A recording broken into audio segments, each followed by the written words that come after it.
Merhabalar. Bugün astım ilaçları bağımlılık yapar mı? Bu konuyu konuşmak istiyoruz. Çünkü aileler korkuyor. Acaba astım ilaçlarına başlarsam çocuğum artık bunun bağımlısı olur, kurtulamaz diye düşünüyor. İşte biz de bu konuya açıklık kazandırmak için bu videoyu çekmeye karar verdik. Astım biliyoruz ki en sık görülen kronik hastalıklardan bir tanesi. Özellikle öksürük, nefes sıkışması, gece uykudan uyandıran öksürükler, nefes sıkışmaları, sabah öksürük, koşmayla öksürük gibi belirtilerle kendini gösteren önemli bir hastalık. Ve akciğerde, bronşlarımızda enflamasyon var. Biz de bu enflamasyonu düzeltmeye çalışıyoruz. Neyle düzeltiyoruz? Astım ilaçlarıyla düzeltiyoruz. Tedavi edici ve rahatlatıcı tedaviler var. Ve bu rahatlatıcı tedaviler sadece öksürüğü rahatlatıyor. Bağımlılık yapmıyor.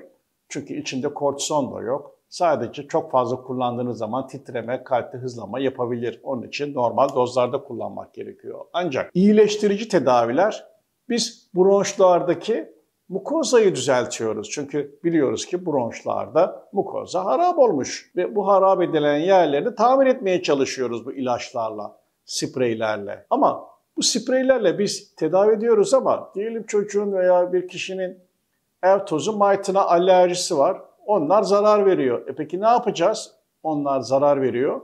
Ev tozu maytları zarar vermeye devam ediyor. Biz iyileştiriyoruz, o zarar veriyor. Şimdi aile de şöyle düşünüyor. Bak çocuğum bağımlı oldu. Bağımlı olmadı. Ev tozu mite zarar vermeye devam ediyor. Bu ilaçlar tabii ki kesin mukozada bir kere tamir edip ondan sonra ev tozuna karşı direnç oluşturmuyor. Yani o da zarar vermeye devam ediyor. O zararı engelleyen tek bir tedavi var.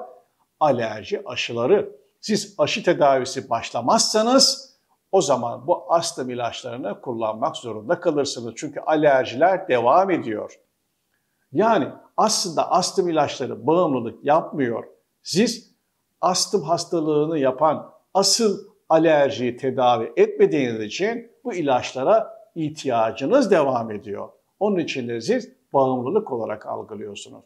Bu ilaçların da düzgün dozlarda, küçük dozlarda yani doktorunuzun uygun dozlarda kullanırsanız genelde çocukta önemli bir zararı yok. Çünkü bu spreylerin kana karışıp çocukta veya yetişkinde zarar vermesi çok zor.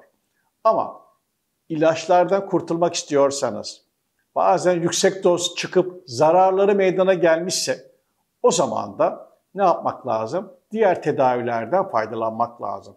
Alerji aşıları veya anti-IgE veya beraberinde bu tedavileri kullanmak gerekiyor. Bu tedavileri kullanırsanız o zaman bu ilaçlara ihtiyacınız ortadan kalkar. Çünkü mukoza zarar görmez. Zarar görmediği zaman da şikayet olmaz. Şikayet yoksa o zaman da ilaç ihtiyacınız olmaz.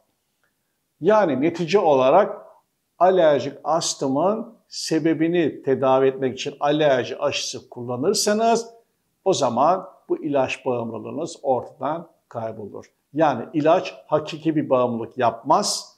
Yoksa sizin vücudunuz bu ilacı istemez ama alerji zarar verdiği için bu ilaçlara ihtiyacınız olduğu için siz bağımlı olduğunuzu düşünürsünüz. Ve tekrar hatırlatmak istiyorum. Bu ilaçların düşük dozda bir zararı olmaz ama bu ilaçlara rağmen tedavi olamıyorsunuz.